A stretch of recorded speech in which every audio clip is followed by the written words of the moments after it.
Did you watch Dynamite last night, mate? Ah, Good no. response. So Keith Lee is in the house. Keith Lee was the big, he had touted this, and once again, Tony had ran his mouth and gone on social media and said, "I've got something that's going to break the internet."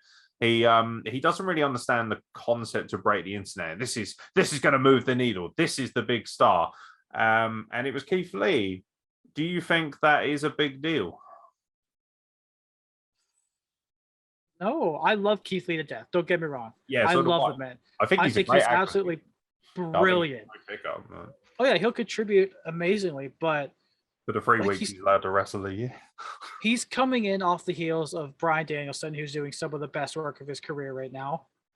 I think he's going into a rivalry with Moxley from what I've seen, and I mean that could be fun. It's not Ambrose and Bryan, it's Danielson and Moxley. I think that could be pretty good. I mean, I'm excited to see Keith Lee wrestle. It's been 6-8 months, but that means I have to watch fuckboy wrestling, and I don't know if I can do that. I don't. Keith Lee is, as much as I love him, he is not enough to draw me back to the product. That's exactly how I feel about it. I think it's a great pickup, and this is the problem though. It's another guy coming in, and someone's got to make room for these people. Like, there's no one's leaving, right? Okay, so apparently they're quietly letting go of Joey Janela, Marco Stunt, and Brian Cage. Weirdly enough, like apparently has a horrible reputation backstage, upsets a lot of people. So, is what it is. What can you do? But like, there's not an overwhelming out the door movement here. You've got 2 internet shows and then 2 TV shows, which counts to, I think it's well, it depends on how many matches or whatever they do with Dark, but it can range from anything from 5 to 6 or 7 hours, depending on the internet specials. But which is a lot of TV. People make the excuse that it's good that they rotate their talent. I think it is for mid and lower card talents. I don't think it is for mainstream talents. Like, I want to see the regular stars regularly. Yeah. That's the point. And I don't think they do that. I've got to be honest, popped more for Jay White turning up. Like, Jay White being there was a much bigger deal for me and much more exciting. Although, once again, Forbidden Door, and fucking shut up about a Forbidden Door. Like, it's one of those things where I'm grateful that Keith Lee is going to have a better life, better quality life, and he's going to have a great time doing what he should be doing, which is rinsing talent. And hopefully they'll put the belt on him, because he for me feels like somebody who could be a champion in that company. I think Keith Lee is infinitely more interesting and exciting than Hangman Page. I think Hangman Page is a boring champion. I think he's a great wrestler with a terrible gimmick. And a very, very, very, very passable promo at best. Whereas Keith Lee, I feel, has a little bit more upside to him. I think when he gets some bass in his voice, he's a better promo. He's a much more exciting wrestler. He's a bigger spectacle. He looks more impressive and damaging. And also, he's African American, which is fucking awesome. So let's ramp that diversity up, baby. I think he murdered, what was it, Isaiah Cassidy? Okay.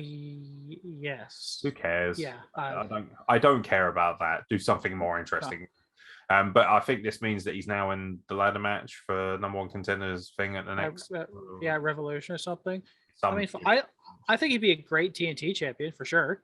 And then definitely. Kind of give him the run with something, because I know he was supposed to win the United States Championship instead of Riddle way back when, and John Morrison got put in the match, because I think that's when he took time off because Mia Yim got COVID, and then he tested positive, then that whole health scare thing. So, glad to see he can wrestle. He's okay. He's not a fucking bearcat.